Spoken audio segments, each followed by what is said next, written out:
In the chilling dawn of April 1945 in the small German town of Frieseuth, 3 young boys found themselves bound against the rough weathered wall of an old barn, their wrists tied tightly with coarse rope that bit into their skin. Their oversized German uniforms, relics of a desperate regime, draped loosely over their slender frames, the sleeves dangling far beyond their small hands, and their helmets perpetually slipping down to obscure their wide, fearful eyes. The youngest among them, perhaps no older than 14, fixed his gaze on the muddy earth between his scuffed boots, fighting back the sobs that threatened to escape, his body trembling not just from the biting cold, but from the terror that gripped his heart like an iron vice. Beside him, the 15-year-old kept his eyelids squeezed shut, his lips forming silent words in a desperate prayer, seeking solace in faith amid the encroaching doom. The oldest, at 16, sat rigidly upright, attempting to project an air of defiance and bravery, though his bound hands quivered uncontrollably, betraying the fear that churned within him. They had been informed in blunt terms by their captors, the Canadian soldiers, that execution awaited them at sunrise, a word that echoed with finality, one they understood all too well from the grim spectacles they had witnessed in their hometowns, where the SS publicly executed deserters, or those who dared to resist the call to arms in the town squares, bodies left as warnings to instill obedience through sheer horror. These boys knew the gravity of their actions. They had fired upon the advancing Canadian patrol, striking one soldier who had cried out in agony, a sound that now haunted their thoughts as they awaited retribution. The sky gradually shifted from the inky blackness of night to a sombre dark blue, then to a muted grey, heralding the approach of dawn, their breaths visible in the frigid April air that pierced through their inadequate uniforms like needles, offering no reprieve from the lingering winter chill that clung to northern Germany. One boy's teeth chattered incessantly, his entire frame shaking as if in the throes of a fever, the cold amplifying the dread that consumed them all.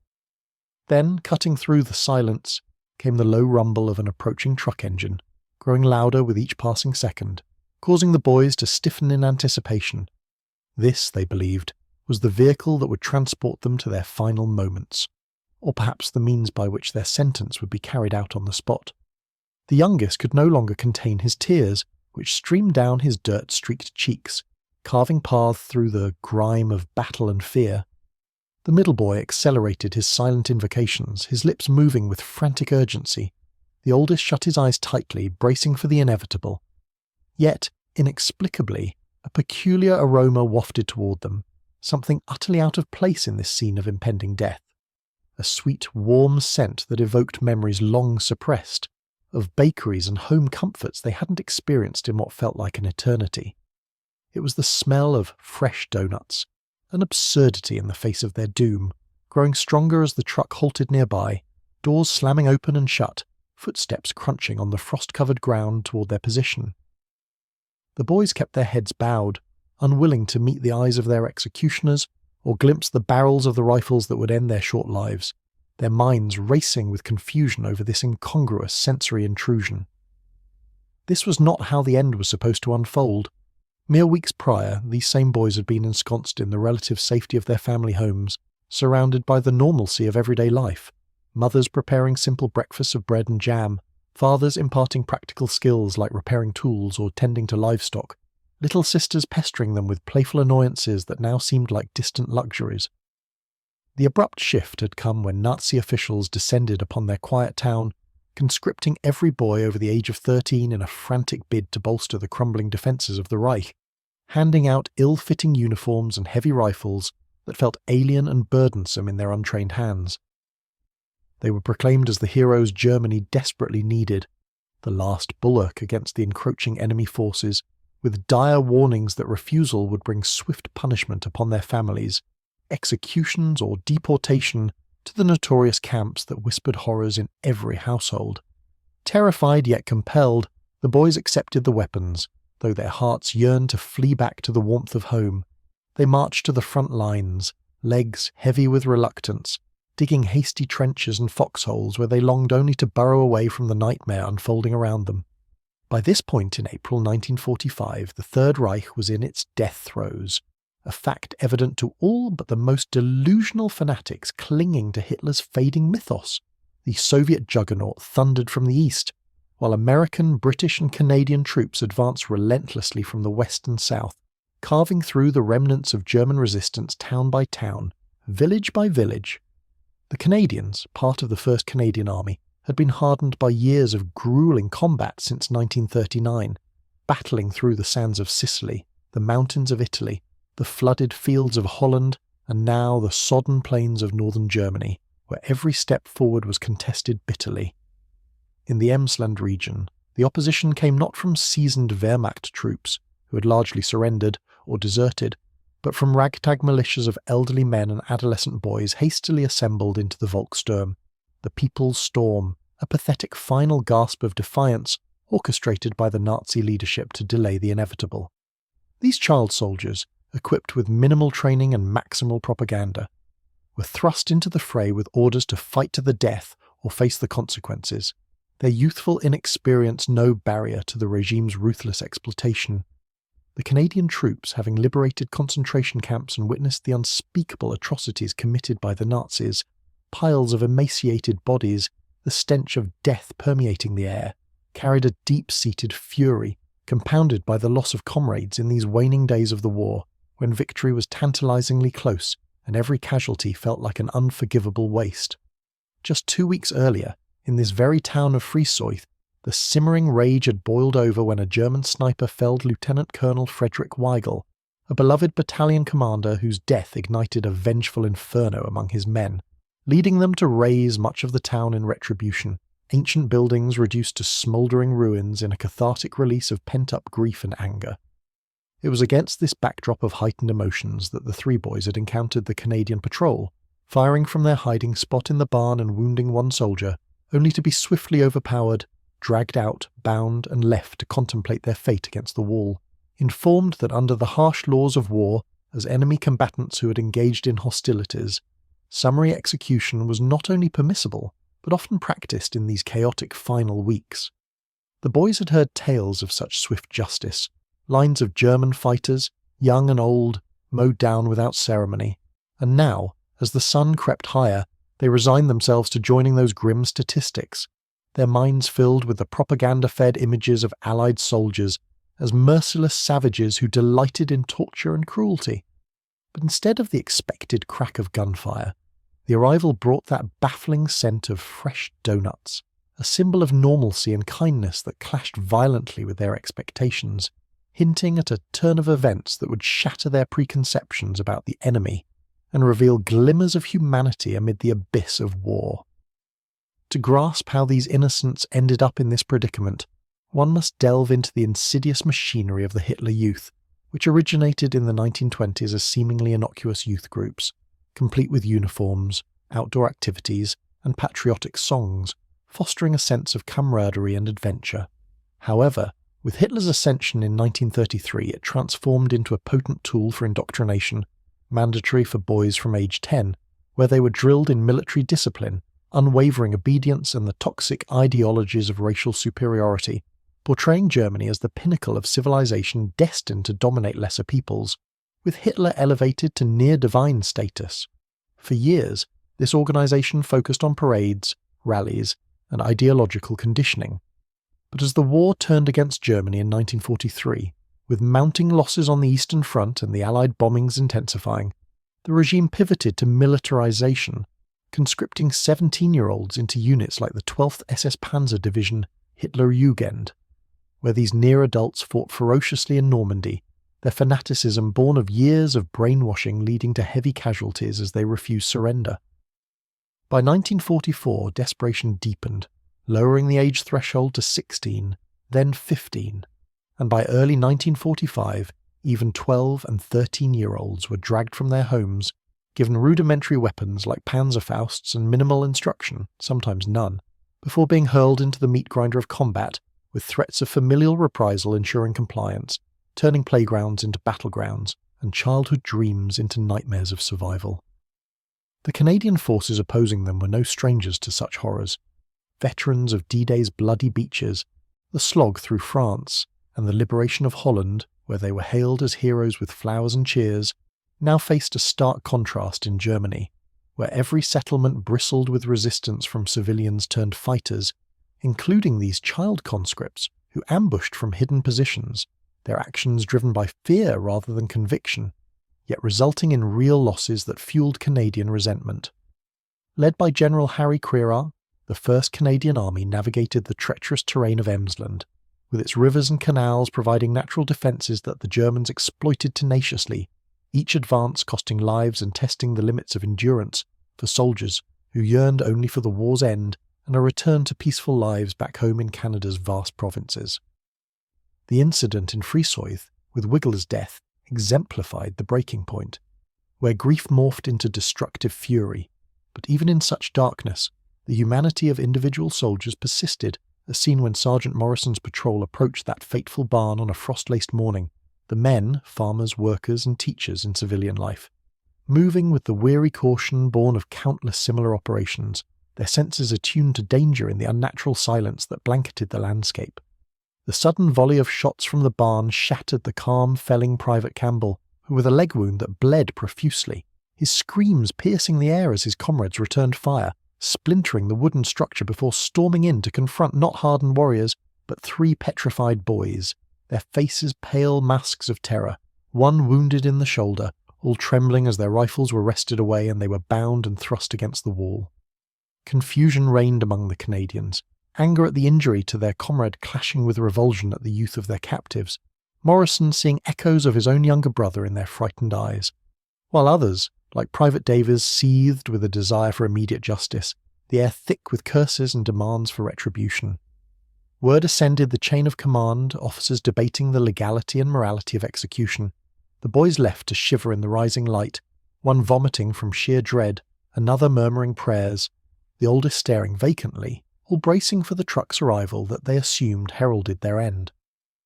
Instead, Captain William Chen emerged from the vehicle, a man of mixed heritage who had overcome prejudice to earn his men's respect through fairness and valour, his gaze falling upon the boys with a mixture of pity and resolve, recognising in the youngest the same vulnerability as his own teenage brother back in Vancouver.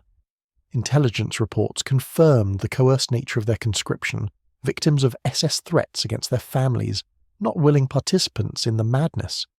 Yet Chen weighed this against the sight of Campbell being evacuated, pale and in agony, the wound a permanent scar on his life. His men divided, some baying for blood, others conflicted. Chen confronted the ghosts of past encounters with fanatical Hitler youth in Normandy, where teenagers had charged to their death screaming slogans, their blind devotion a tragic waste that had scarred him deeply. Ultimately, drawing on his inner strength, Chen ordered the boys untied and fed, a command that stunned his troops, some protesting vehemently, feeling it a betrayal of their fallen comrades, but he stood firm, fetching donuts and coffee from the mobile canteen, whose volunteers had unwittingly become instruments of mercy. Handing the treats to the boys, Chen demonstrated their safety by eating one himself, watching as the youngest bit into the warm pastry, tears of relief mingling with those of fear, the middle boy whispering thanks in German, the oldest devouring his with a mix of suspicion and hunger, the act fracturing the cycle of violence in that moment. Not all approved, Davies stormed off in disgust, unable to reconcile kindness with the pain inflicted on Campbell. But Morrison, grieving his own recent loss, sat beside the youngest, offering a cigarette that elicited a cough and a fleeting moment of normalcy, a reminder of the boy's innocence. Private Hoffman, with his German roots, translated their tales of forced recruitment, scant training, and familial threats, humanizing them further, the oldest revealing how an SS pistol at his back had compelled his shots, not hatred, but survival for his mother's sake. As understanding dawned, anger ebbed among many, Chen addressing his men to affirm that mercy aligned with their fight against tyranny, refusing to descend to Nazi levels of brutality, preserving their moral superiority even as doubts lingered, discipline holding the unit together. The wounded boy received medical care from Corporal Jackson, who, fresh from treating Campbell, tended the greys with professional detachment, pondering the absurdity of aiding the enemy, yet unable to hate the tearful child before him. The boys' stories unfolded, Hans the farm boy dreaming of carpentry, Friedrich the propaganda believer shattered by reality, Klaus the skeptic fighting only for family, each narrative weaving a tapestry of coercion and tragedy, the Canadians grappling with empathy, realizing their own family's safety spared them such impossible choices. By afternoon, nourished with more food from the canteen, the boys were transported to a POW centre, waving farewell in a gesture reciprocated by Morrison, a bridge across enmity. Chen's report was terse, but his conscience clear. The incident one of many where Allied forces encountered child soldiers, responses varying from Soviet ruthlessness born of immense suffering to American inconsistency, British middling compassion, and Canadian restraint that often chose life over vengeance, fostering surrenders and accelerating the war's end. These acts undermined Nazi lies, encouraging mass capitulations, saving countless lives, and laying foundations for post-war reconciliation, as prisoners returned home with tales of fairness that rebuilt trust. The broader implications rippled. POW camps overflowed, juveniles separated and denazified, many released swiftly, the mercy shown influencing military doctrines, strengthening Geneva Conventions, and embedding humanity in training. For veterans like Chen, who returned to teaching, sharing the story as a testament to compassion's courage, or Morrison, who applied lessons in policing, these moments defined their legacies, proving war's darkness need not extinguish light. Hans survived to rebuild his life, marrying and passing the tale to his son, keeping a Canadian flag as a symbol. Friedrich, racked by guilt, found redemption through marriage to a survivor, advocating peace. Klaus tragically succumbed to illness post-release, his potential cut short. The canteen workers' donuts became emblems of hope, their simple act amplifying into global change, from Germany's NATO integration to Europe's unity, all rooted in choices for mercy over hate, affirming humanity's resilience in adversity. As the truck carrying Hans, Friedrich and Klaus rumbled away from the barn that morning, leaving behind a scene that had shifted from execution to unexpected grace, the Canadian soldiers stood in silence for a moment, processing the weight of what had just transpired, the air still carrying the faint sweetness of donuts mingled with the acrid residue of gunpowder and the earthy dampness of the German countryside. Captain Chen watched the vehicle disappear into the distance, his mind wrestling with the decision he had made, knowing it had preserved not only the lives of those boys, but also the integrity of his men and the values they were fighting to uphold in a world teetering on moral collapse. He turned back to his unit, faces etched with a mix of relief, lingering resentment, and quiet contemplation, some soldiers nodding in subdued approval while others avoided eye contact, still grappling with the raw emotion of seeing their comrade wounded, yet choosing restraint over the visceral satisfaction of revenge. Sergeant Morrison lit another cigarette, inhaling deeply as he reflected on the youngest boy's cough and innocent attempt at smoking, a small human detail that cut through the dehumanizing fog of war, reminding him that beneath the uniforms and ideologies lay fragile individuals shaped by forces beyond their control. The incident did not fade quickly from the unit's collective memory. In the days that followed, as they continued their push through the fractured remnants of the Reich, conversations around campfires or during brief lulls in movement often circled back to those three boys against the barn wall, their oversized helmets and trembling hands serving as a stark symbol of how far the Nazi regime had fallen in its desperation, sacrificing an entire generation to prolong a lost cause. Private Hoffman, whose translation had bridged the language barrier and revealed the coercion behind their actions, became a quiet advocate within the group, sharing snippets of the boys' stories that humanized them further, describing Hans's longing for his family's farm, Friedrich's shattered illusions about heroism, and Klaus's quiet resistance rooted in his father's teachings, details that chipped away at the monolithic view of the enemy as irredeemable fanatics. Even Private Davies, who had initially walked away in fury, began to soften over time, admitting in a rare moment of candor that executing children would have haunted him more than any battlefield kill, the mercy shown allowing him to hold onto a sliver of his pre-war self. This event was emblematic of broader patterns emerging across the Western Allied fronts in those final weeks, where encounters with child soldiers became increasingly common, forcing commanders and troops alike to confront ethical dilemmas that tested the very principles they claimed to defend against totalitarian brutality. In contrast to the Eastern Front, where Soviet forces, scarred by unimaginable losses and atrocities on their soil, often dispensed swift and unforgiving justice to any armed German regardless of age, viewing them as extensions of the genocidal machine that had ravaged their homeland. The Western Allies exhibited a spectrum of responses shaped by unit culture, leadership, and immediate circumstances. American troops, for instance, displayed variability. Some patrols, fresh from liberating horrors like Dachau or Buchenwald, reacted with immediate lethality when ambushed by youthful defenders, while others, guided by officers with a stronger sense of proportionality, disarmed and detained them, recognizing the propaganda-fueled coercion that propelled these boys forward. British units tended toward pragmatic compassion, documenting cases where young captives were integrated into camp life for minor tasks, earning food and protection in exchange, though exceptions occurred when persistent resistance provoked lethal responses. The Canadians, perhaps influenced by their national ethos of measured force and their experiences liberating grateful populations in Holland, leaned toward restraint more consistently, viewing these conscripts as tragic products of indoctrination rather than willing perpetrators, a perspective that not only aligned with humanitarian impulses, but also proved tactically astute.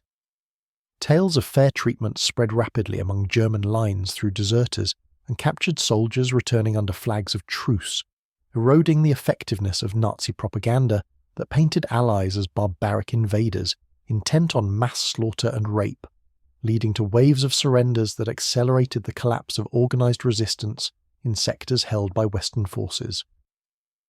By late April and into May 1945, as Allied armies converged on the heart of Germany, entire garrisons, comprising mixtures of weary veterans, elderly Volkssturm and teenage recruits, laid down arms en masse, motivated in part by assurances gleaned from such incidents that captivity meant survival and humane conditions rather than the torturous end promised by Goebbels' broadcasts. This psychological shift saved innumerable lives on both sides, reducing the need for costly assaults on fortified towns and minimizing last-stand fanaticism that could have prolonged the agony. Prisoner intake facilities swelled beyond capacity, with makeshift camps springing up to accommodate the flood, where juveniles posed unique challenges. Separated from hardened adults to prevent exploitation or radicalization, many underwent preliminary screenings that prioritized rapid release for the youngest, often with escorts to reunite them with families if locations could be verified amid the chaos of displacement and destruction. Denazification efforts for older teens involved structured education, exposing them to evidence of atrocities, the filmed liberation of camps, testimonies from survivors, documentation of the Holocaust scale that dismantled years of carefully constructed lies, a process both liberating and devastating as worldviews crumbled, leaving some in profound despair yet opening paths to reintegration into a new Germany. The mercy extended in moments like the Frisoyth barn incident resonated deeply with Allied veterans in the post-war years, becoming touchstones in personal narratives that distinguished their service not merely by victories won, but by moral lines held. Captain Chen, demobilized, and back in Vancouver by late 1945, struggled initially with civilian readjustment, the echoes of command decisions and battlefield sites lingering. But he found purpose in education, teaching history to young Canadians, and, when prompted, recounting the donut story as a profound illustration of wartime choice, emphasizing how refusing to mirror the enemy's cruelty preserved the soul of those who fought against it. Sergeant Morrison, returning to Ontario's familiar landscapes, channeled his experiences into law enforcement, approaching his duties with a nuanced understanding of fear and coercion, often opting for de-escalation over force when dealing with troubled youth, his war journal's entry on that day serving as a personal mantra against letting adversity harden the heart irreparably. The mobile canteen staff, those unsung providers of comfort amid deprivation, continued their vital work unaware of the specific ripple effects from their batch of donuts, yet their contributions collectively bolstered morale and, in isolated but significant instances, facilitated bridges of understanding that transcended enmity. For the boys themselves, trajectories diverged sharply in the war's immediate aftermath. Hans's release in August 1945 allowed arduous but eventual homecoming. The boys themselves' trajectories diverged sharply in the war's immediate aftermath. Hans's release in August 1945 allowed arduous but eventual homecoming, his emaciated frame and haunted eyes evoking tears from a family that had mourned him as lost, his survival attributed silently to that inexplicable kindness, which he internalized as a lesson in human variability, later imparting it to his own children, alongside practical skills in carpentry. The small Canadian flag in his workshop, a private tribute to preserved life. Friedrich's longer detention for thorough denazification exposed him unrelentingly to the regime's crimes, compounding his pre-existing disillusionment into crushing guilt that shadowed his return to a bombed-out Hamburg. Yet a chance encounter with Greta, a concentration camp survivor whose resilience mirrored his need for redemption, forged an unlikely bond rooted in shared trauma and mutual forgiveness, their union defying societal skepticism and fueling his lifelong commitment to educating subsequent generations against hatred's seductive pull. Klaus's fate proved the most poignant tragedy, his weakened body succumbing to illness before reunion with evacuated kin, a quiet casualty of the war's lingering toll that underscored how mercy, though granted, could not always defy the physical ravages inflicted by years of deprivation and stress. These individual stories, interwoven with countless similar ones, contributed to a larger tapestry of reconciliation that reshaped Europe profoundly in the decades following surrender. Former adversaries' accounts of decent treatment circulated within German communities, countering residual distrust and facilitating acceptance of occupation forces as rebuilders rather than conquerors, paving the way for West Germany's swift alignment with Western democracies, culminating in NATO membership by 1955 and economic miracles that transformed a devastated nation into a prosperous partner. Military institutions worldwide absorbed these lessons, refining codes of conduct to emphasize prisoner rights not solely as ethical imperatives, but as strategic tools for hastening conflict resolution and post-war stability, influences evident in updated Geneva Conventions and training doctrines that prioritize discernment in the fog of war. Canada's self-image as a force for principled intervention drew strength from such anecdotes, informing its evolving role in international peacekeeping, where restraint and humanity became hallmarks distinguishing its contributions from more coercive approaches. Descendants of those touched by the event, Hans's grandchildren exploring Canadian museums with awe at historical connections, Friedrich's offspring engaging in cross-cultural dialogues, embodied the enduring legacy of choices made under duress, illustrating how singular acts of compassion could see generational peace amid cycles of violence. The barn in Frisoythe, if it still stood amid modern fields, bore no marker commemorating the morning when bullets yielded to baked goods, yet the narrative endured orally and in scattered memoirs, a quiet testament to war's capacity to reveal both humanity's depths and heights.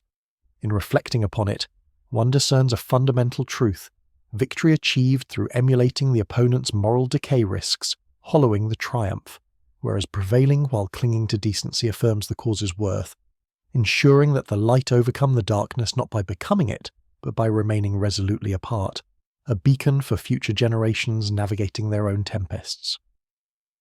The donuts, simple confections born of routine supply lines, transcended their materiality to symbolize potential redemption, proof that even as empires crumbled and ideologies imploded, individual agency could interrupt hatred's momentum, fostering possibilities for renewal in ashes of despair. Thus, in the grand chronicle of the Second World War, amid epic clashes and monumental decisions, these understated interludes of mercy shone with particular clarity, reminding posterity that true courage often resides not in destruction's ease, but in creation's difficulty, choosing life and understanding where death and division beckon insistently. The legacy of that April morning in Frisoythe did not remain confined to the personal recollections of those directly involved. It seeped into the broader currents of history, influencing how nations remembered the war and how they chose to build the peace that followed. In the immediate post-war years, as Europe lay in ruins with cities reduced to rubble, populations displaced, and economies shattered, the stories carried home by returning prisoners, of fair treatment, of food shared instead of vengeance exacted, served as quiet counterweights to the narratives of total enmity that had dominated wartime propaganda on both sides. German families, huddled in makeshift shelters, or crowded with relatives whose homes had been bombed, listened with a mixture of skepticism and hope when their sons or brothers described Allied soldiers who provided medical care, who separated juveniles from adult detainees, who sometimes even shared cigarettes or chocolate with captives. These accounts, repeated in kitchens and around scarce tables, eroded the lingering fear that occupation would mean endless retribution, creating space for pragmatic cooperation with the Western authorities tasked with reconstruction. In the Canadian context, the incident and countless parallel moments became woven into the national mythology of the war effort, not as tales of unblemished heroism, but as evidence of a distinctive approach, one that emphasized discipline, proportionality, and an underlying decency even toward a defeated foe. Veterans associations, Legion halls, and remembrance ceremonies frequently featured anecdotes of restraint in the final days, with speakers underscoring how refusing to execute child combatants preserved the moral high ground that justified the entire struggle against fascism. These stories were not mere sentiment, they shaped policy and identity. When Canada began articulating its post-war foreign policy, positioning itself as a middle power committed to multilateralism and humanitarian norms, the lived experiences of soldiers who chose mercy over massacre provided concrete illustrations of the values the country sought to project internationally. The tradition fed directly into Canada's enthusiastic support for the United Nations, its early involvement in peacekeeping operations, and its advocacy for stronger international legal frameworks governing armed conflict. The strengthening of the Geneva Conventions in 1949 owed intellectual and emotional debts to the wartime encounters with child soldiers across multiple theatres. Delegates negotiating the new protocols were acutely aware of the ambiguities exposed in 1945. How to classify adolescents coerced into combat, how to balance military necessity with humanitarian imperatives, how to prevent victorious armies from sliding into the same vengeful excesses they had condemned in the vanquished. The Fourth Convention's provisions on the protection of civilians, including specific articles addressing the treatment of minors in occupied territories and the prohibition of their recruitment into hostile acts, reflected lessons drawn from the Volkssturm debacle and the varied Allied responses to it. Canadian diplomats, informed by briefings from veterans and military legal experts, played active roles in pushing for language that recognised coercion as a mitigating factor while maintaining accountability for war crimes, ensuring that future conflicts would have clearer guidelines for handling situations where children appeared on battlefields not as volunteers but as conscripts under duress. Back in Germany, the returning juveniles faced a society in existential crisis, grappling with collective guilt, material deprivation, and the daunting task of ideological reorientation. Hans, walking the long road home to his family's farm near Bremen in the summer of 1945, embodied the physical and psychological fragility of his cohort. Undernourished, haunted by nightmares of gunfire and anticipated execution, yet carrying within him a kernel of gratitude that complicated the simplistic victim-perpetrator dichotomy. His mother's embrace, the familiar smells of soil and livestock, the mundane rhythm of rural labour, all offered gradual healing, but the war had irrevocably altered him. He spoke little of his ordeal at first, the shame of having worn the uniform and fired shots weighing heavily, yet when he did open up years later to his own children, the narrative always circled back to the Canadian officer who handed him a donut instead of a death sentence, a detail that served as his personal proof that humanity could survive even its darkest chapters. Friedrich's path was steeper, the denazification classes forcing confrontation with photographic evidence of camps, with survivor testimonies that stripped away the heroic veneer he had once accepted. The realization that his momentary belief in the cause had been built on systematic murder induced a profound crisis of identity, one that manifested in withdrawn silences and laborious attempts to contribute to Hamburg's reconstruction as a form of atonement. Meeting Greta represented a turning point not because it erased guilt, but because it offered a framework for living with it productively. Her survival and willingness to see him as another victim of the same regime granted permission to move forward without denying the past. Their marriage, initially met with raised eyebrows in a society still sorting friend from foe, became a quiet symbol of possible reconciliation, their public talks in schools emphasizing how indoctrination could seize young minds and how truth, once confronted, could liberate them. Klaus's absence haunted the narrative, a reminder that mercy, however courageously extended, could not undo all the damage inflicted by years of malnutrition, fear, and exposure. His death in early 1946 from pneumonia, just months after release, underscored the war's lingering lethality long after the guns fell silent, the weakened bodies of child conscripts succumbing to illnesses that healthier adolescents would have shrugged off. In the collective memory of survivors, his story served as a cautionary footnote. Even when bullets were withheld, the broader machinery of total war claimed victims indirectly, through deprivation and despair.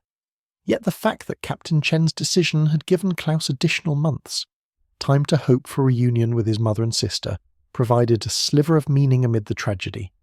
Captain Chen himself carried the weight of command decisions into civilian life with characteristic reserve, channeling wartime lessons into classroom discussions that challenged students to consider the ethical dimensions of power and violence. When asked decades later whether the mercy shown had been naive, he responded firmly that naivety lay in believing vengeance could heal wounds or secure lasting peace. True realism, he argued, recognized that breaking cycles of hatred required deliberate acts of restraint, especially when emotions screamed for retaliation. His former soldiers echoed similar sentiments in interviews and memoirs, many expressing gratitude that leadership had steered them away from actions that would have burdened consciences for lifetimes. Sergeant Morrison's journal entry, discovered by his daughters after his death, crystallized the sentiment: mercy as the harder courage, the choice that demanded strength when weakness would have been to follow rage blindly. The mobile canteen volunteers, women who braved frontline conditions to provide hot drinks and baked goods, rarely learned the specific outcomes of their labours, yet their role in sustaining morale and enabling spontaneous gestures of kindness formed an underappreciated backbone of Allied humanity. In supplying those donuts, they participated in a chain of ordinary actions that accumulated into extraordinary moral impact, illustrating how logistics and compassion could intersect in war's chaotic margins. Their work, alongside that of medics like Corporal Jackson, who treated enemy wounded with the same care as their own, demonstrated that decency was not the preserve of officers making grand decisions but permeated ranks when conditions allowed its expression. As decades passed, the story's resonance grew rather than diminished, finding new audiences in an era grappling with child soldiers in contemporary conflicts from Africa to the Middle East, where modern warlords and terrorist groups replicated Nazi tactics by drugging, threatening, or indoctrinating minors into combat roles. Historians and ethicists cited the 1945 Western Allied responses as precedents for distinguishing coerced children from adult perpetrators, advocating rehabilitation over punishment, and recognizing that treating young combatants humanely could incentivize surrender and defection. International tribunals drawing on post-World War II jurisprudence increasingly incorporated age and duress as mitigating factors, while NGOs working with former child soldiers referenced the rapid release and family reunification policies implemented in 1945 occupation zones as models for best practice. In Germany itself, the narrative contributed to the nation's painstaking confrontation with its past, the acknowledgement that an entire generation of youth had been sacrificed to ideological madness, fostering a fierce commitment to democratic education and pacifist orientations in foreign policy. The contrast between Soviet zone experiences, where harsher treatment sometimes bred lasting resentment, and Western zone leniency toward juveniles helped explain differing paths of societal development in the divided country, with West Germany's faster embrace of reconciliation rooted partly in those early demonstrations of measured justice. When the Berlin Wall fell in 1989 and unification proceeded, older Germans who had been teenagers in 1945 often credited personal encounters with Western soldiers' restraint as pivotal in their willingness to trust the democratic project. Canada's peacekeeping tradition, emerging prominently in the Suez Crisis of 1956 and maturing through decades of UN missions, drew direct inspiration from the wartime ethos of disciplined compassion exemplified in incidents like Frisoith. Blue Helmet operations emphasized de-escalation, protection of civilians, and impartiality, qualities honed in the moral crucible of 1945 when soldiers faced choices between retribution and restraint. Military training academies incorporated case studies of late-war encounters with child combatants, using them to illustrate the long-term strategic value of upholding humanitarian standards even under provocation. The donut story, though anecdotal, became a teaching tool precisely because its simplicity stripped the issue to essentials. One officer's decision rippling outward to affect lives, perceptions, and eventually international norms. Generational transmission ensured survival of the memory. Hans's grandchildren, growing up in a prosperous unified Germany, learned the tale not as ancient history but as family lore explaining their grandfather's quiet reverence for Canada. his workshop flag a tangible link to a stranger's kindness 70 years earlier. When one grandson visited Ottawa's Canadian War Museum in 2015, standing before exhibits on the Northwest Europe campaign, the emotional weight of inherited gratitude surfaced anew, prompting reflections on how individual moral courage could shape macro-historical outcomes. Similarly, descendants of Canadian veterans encountered the story through letters, reunions, or documentaries, gaining deeper appreciation for ancestors who returned not embittered, but resolute in their belief that the war had been worth fighting because they had refused to become what they opposed. The absence of physical monuments, no plaque at the likely long-demolished barn, no statue of Captain Chen extending a donut, paradoxically enhanced the story's power, forcing it to live in narrative rather than stone, demanding active retelling to persist. Oral history projects, veteran memoirs, and occasional media features kept it circulating, each iteration reinforcing the core message. War's momentum toward dehumanization is powerful but not inevitable. Individuals retain agency to interrupt that momentum, and when they do, the effects compound, across time in ways impossible to predict in the moment of choice. The three boys who expected bullets and received pastries embodied millions whose fates hung on such decisions, their survival or improved prospects testament to the multiplying force of restrained power. In broader philosophical terms, the incident illuminated a perennial tension in human conflict, whether victory requires mirroring the enemy's methods, or whether true triumph lies in refusing to do so. The Western Allies' uneven but ultimately predominant choice of the latter path in 1945 facilitated not just military victory, but moral and political legitimacy in the post-war order, enabling the integration of former enemies into new security architectures and economic communities that have largely prevented renewal of cataclysmic war in Europe. The donuts, ephemeral objects consumed in minutes, outlasted tanks and battleships as symbols because they represented deliberate divergence from war's logic of escalation, a microcosm of the larger project of building peace on foundations stronger than resentment. Contemporary reflections, as the last direct witnesses pass away, increasingly frame the story within questions of memory and responsibility, how societies choose which moments to elevate, how they teach younger generations about war's complexities without sanitizing its horrors or demonizing entire peoples. The Frisoithe encounter offers no easy answers, acknowledging Canadian rage as legitimate response to years of loss and atrocity, while celebrating the overcoming of that rage as higher achievement. It resists simplistic glorification, recognizing that mercy was unevenly applied, that other units in other sectors made harsher choices, that systemic factors like leadership and unit culture shaped outcomes as much as individual conscience. Yet within that complexity lies its enduring value, proof that moral agency persists even under extreme pressure, that decency can be chosen without naivety, and that such choices matter profoundly for what kind of world emerges from conflict's ashes. Thus, more than 80 years later, the quiet morning when three terrified boys tasted unexpected sweetness continues to ripple, a reminder that history turns not only on grand strategies and battles, but on small, courageous defiances of hatred's gravitational pull, affirmations that humanity, though battered, retains capacity to surprise itself with grace when grace seems most impossible. The barn is gone, the soldiers and boys long departed, yet the lesson endures. We are defined less by the evil we defeat than by whether we allow that evil to redefine us in the process. In choosing donuts over bullets, Captain Chen and his men preserved not just 3 lives, but a vision of victory worth having, one where the light remained light, undimmed by the darkness it overcame. The echoes of that single morning in Frisoithe continue to reverberate through the lives of those touched by it, shaping not only personal destinies but also the subtle architecture of post-war societies, where the scars of conflict healed unevenly yet persistently through acts of deliberate humanity. In the years immediately following the war, as Canada welcomed home its veterans amid parades, rationing lingered, and the euphoria of victory mingled with the quiet grief of loss. Stories like the one involving Captain Chen and the 3 boys surfaced in unexpected ways, over kitchen tables in veterans' halls during Remembrance Day services, serving as quiet affirmations that the fight had been about more than territory or ideology.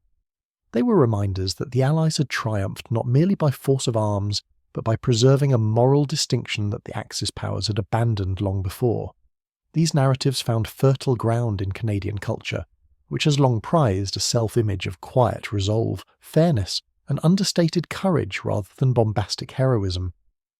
The decision to offer donuts instead of bullets aligned perfectly with this ethos, becoming a parable of how ordinary Canadians, farmers from the prairies, teachers from Ontario, workers from British Columbia, could rise above the dehumanizing logic of total war. When the Canadian War Museum in Ottawa opened its permanent exhibition on the Second World War in the early 2000s, curators included subtle references to such incidents in the section on the liberation of northwestern Germany, noting how Canadian troops, despite the rage born of years of combat and the fresh grief of losses in Frieswith itself, often chose paths of restraint when confronting child combatants. While no specific exhibit commemorated the donut incident, its details too anecdotal, too localized for a grand display, the broader theme of mercy toward coerced juveniles permeated the interpretive panels, encouraging visitors to reflect on the ethical choices embedded in military service. In Germany, the return of the boys, and thousands like them, played a crucial role in the early stages of denazification and societal reconstruction. The Western Allies, particularly the British and Americans in their occupation zones, prioritized the rapid release of juveniles, often reuniting them with families within months if possible, recognizing that prolonged detention could breed resentment rather than reform. This policy, informed by experiences like the one at the barn, contrasted sharply with the Soviet approach in the East, where harsher treatment of all German POWs sometimes fostered lasting bitterness that complicated Cold War divisions. West Germans who experienced or heard of fair treatment by Canadian, American or British forces were more inclined to accept the new democratic order, viewing it as an extension of the decency they had encountered rather than an imposition of victor's justice. Hans's life exemplified this gradual transition. Returning to his family's farm in 1945, he found the landscape altered by war, bombed-out buildings, displaced neighbours, food shortages. But the familiar cycle of planting and harvest provided a healing rhythm. He threw himself into rebuilding, learning carpentry from his father, marrying Anna in 1952, and raising 3 children in the quiet prosperity of the Wirtschaftswunder. The war remained a shadow in his mind, surfacing in nightmares where the barn wall loomed and the Canadian captain vanished, replaced by gunfire. Yet the memory of the donut, of being treated as a human being rather than an enemy, served as an anchor. When his oldest son reached the age he had been in 1945, Hans chose to share the story fully, not as a tale of victimhood, but as a warning against blind obedience and a testament to unexpected kindness. "Enemies can be more human than your own leaders," he told his son, the words carrying the weight of lived experience. The small Canadian flag tucked away in his workshop became a family heirloom, a symbol of gratitude that transcended borders and generations. Friedrich's journey was more turbulent, marked by the internal struggle to reconcile his former beliefs with the revelations of denazification. Released in 1946 after intensive classes that exposed him to the full scope of Nazi crimes, he returned to a Hamburg scarred by firestorms and rebuilding efforts. The guilt was crushing. He had believed in the propaganda, had wanted to be a hero, and now understood the monstrous reality behind the slogans. His work in construction, clearing rubble, laying foundations for new buildings, became a form of penance, each brick a small act of restitution. Meeting Greta in 1950 at a memorial service for Holocaust victims changed everything. She had endured Auschwitz, lost her entire family, yet possessed a quiet strength that refused to let hatred define her. When Friedrich confessed his past, expecting rejection, she instead offered understanding. The Nazis had stolen his childhood as surely as they had destroyed hers. Their marriage in 1953 defied convention, but it also symbolized the possibility of healing across divides. Friedrich devoted his later years to education, speaking in schools about the dangers of indoctrination and the importance of questioning authority. His message resonated particularly with young Germans in the 1960s and 1970s who were beginning to confront their parents' generation about the war. At his funeral in 2003, Greta spoke of how a Canadian soldier had saved her husband twice, once by sparing his life, once by giving him the chance to become better. Klaus's story, though shorter, carried its own poignant weight. Released in early 1946, he set out to find his mother and sister, who had been evacuated during the bombings of Hanover. Weakened by months of poor nutrition and the cumulative toll of fear and exposure, he fell ill with pneumonia along the way. He died in a makeshift hospital in February 1946, just 17 years old, never reuniting with his family. His fate served as a stark reminder that mercy, while powerful, could not always overcome the war's deeper wounds. Yet in the broader narrative, his brief survival, months granted by Captain Chen's decision, represented a sliver of dignity in a system that had stripped it away. Captain Chen returned to Vancouver in late 1945, carrying the invisible burdens of command. He married his high school sweetheart in 1947, raised 4 children, and resumed teaching history. In the classroom he avoided glorifying war, but emphasized its moral complexities, often sharing the story of the 3 boys when students asked about the real meaning of victory. It wasn't just about defeating the enemy, he would say. It was about not becoming like them. His students carried the lesson forward. One became a teacher herself, passing the story to new generations, ensuring its survival long after the participants had passed. Sergeant Morrison, back in Ontario, became a police officer, approaching his work with the same measured compassion he had learned on that grey morning.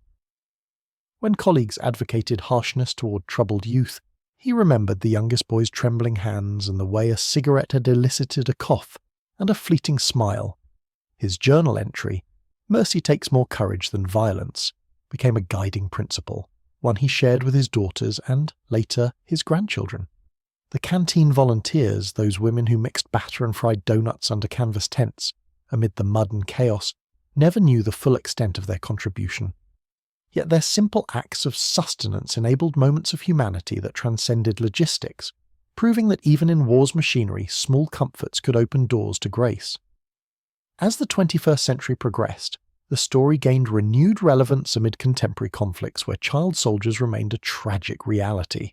Organizations like UNICEF and Human Rights Watch cited the 1945 Western Allied practices as models for handling juvenile combatants, prioritizing rehabilitation, family reunification, and legal protections over punitive measures.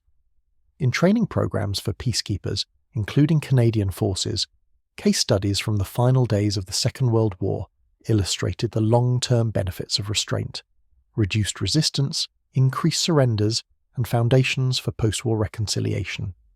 In Germany, the narrative contributed to a culture of remembrance that emphasized the victimization of youth under Nazism while acknowledging the choices made by ordinary soldiers on both sides. Memorials to child victims of the war, like those in Berlin and other cities, often reference the coerced nature of their involvement, drawing implicit parallels to the mercy shown by Allied troops. The story also resonated in academic discussions of moral psychology, exploring how individuals under extreme stress could still choose compassion, offering hope that even in the worst circumstances human agency endures. By the 2020s, as the last survivors faded, the tale lived on through digital archives, documentaries, and family stories. Hans's grandchildren, now middle-aged, visited Canadian museums and felt a personal connection to the exhibits on the liberation of Germany. Friedrich's descendants engaged in reconciliation projects, linking former enemies through shared history. Captain Chen's great-grandchildren learned of their ancestors' quiet heroism, understanding that true courage often lies in restraint rather than aggression. The barn in Frisoythe may no longer stand, its location lost to time and development, but the moment it witnessed endures as a testament to the power of choice. In a world still grappling with conflict and division, the decision to hand out donuts instead of bullets remains a profound reminder. We are not bound by the darkness around us. We can choose light even when it seems the hardest path, and in doing so, we preserve not just lives, but the possibility of a better future. The sweetness of that gesture lingers across decades, a quiet promise that humanity can prevail, one small act of kindness at a time.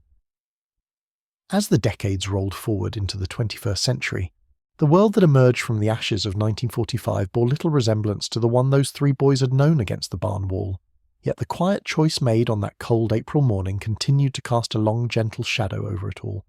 Europe, once divided by barbed wire, minefields, and ideologies that demanded blood, had become a continent of open borders, shared currency, and a collective determination never to repeat the catastrophes of the past. Germany, the nation that had sent children to die in a hopeless cause, now stood as the economic and moral heart of a united Europe, its leaders speaking not of conquest, but of responsibility, reconciliation, and the absolute sanctity of human dignity. Canada, the country whose soldiers had once pushed through the mud of Emsland with exhaustion and fury in their hearts, had evolved into a global voice for peacekeeping, multilateralism, and the careful, deliberate use of power. The direct witnesses are nearly all gone now. Hans passed in 1998, surrounded by children and grandchildren who knew only peace. Friedrich followed in 2003, his life redeemed through decades of quiet witness against hatred. Captain Chen lived into his 90s, still teaching occasional classes until his health no longer allowed, always returning in his mind to that grey dawn when he decided 3 lives were worth more than revenge.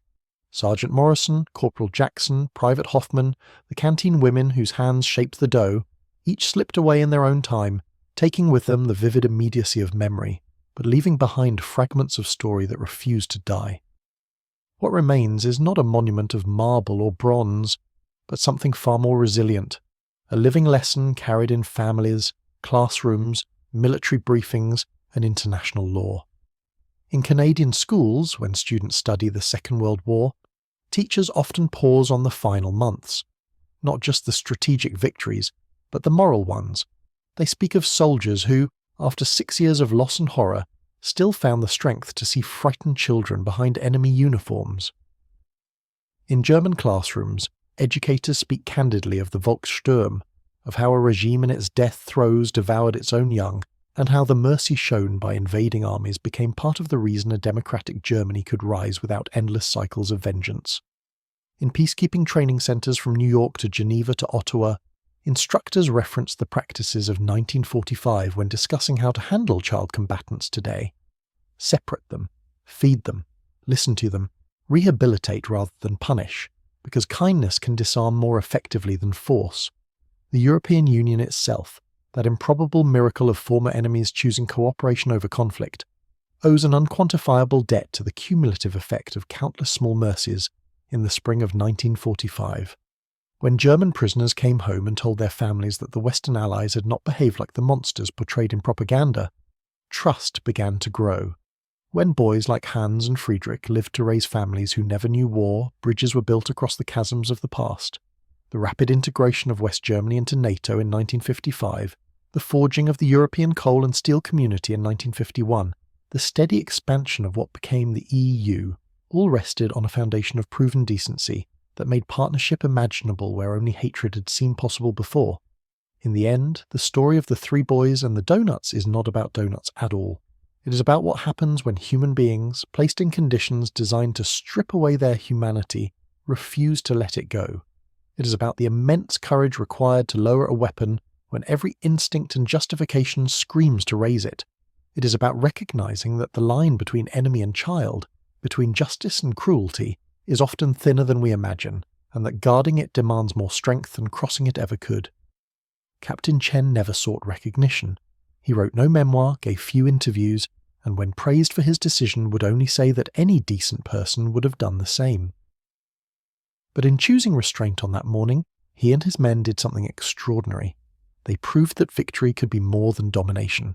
It could be preservation of lives, of values, of the belief that even in war we remain capable of choosing who we will be. 3 boys sat against a barn wall expecting death. Instead, they received warm pastries, medical care, and a future. From that single act of defiance against war's logic flowed consequences no one could have foreseen. Lives extended, families rebuilt, lessons learned, a continent healed, a world made marginally less cruel. The sweetness they tasted was brief, but the hope it planted has lasted lifetimes. This is the final gift of their story to us, across the distance of years, proof that darkness does not have the last word. That even when everything around us pushes toward hatred, fear, and retribution, we retain the power to choose differently. That one moment of mercy, offered when it seems most impossible, can ripple outward and help bend the arc of history towards something better. The barn is gone, the soldiers are gone, the boys are gone. But the choice endures, and as long as we remember it, tell it and draw strength from it, humanity's capacity to rise above its worst impulses endures with them. In a world that still knows war, division, and the temptation to dehumanize, the quiet morning in Frisoy there remains a small, unyielding light. Proof that we do not have to become the evil we fight. We can defeat it and still remain whole. That, in the end, is what they gave us. Not just 3 lives saved, but a vision of what victory can truly mean. And for that, across generations and continents, we owe them, Captain Chen, his men, Hans, Friedrich, Klaus, and all the unnamed others who made similar choices, a debt of gratitude that time cannot erase.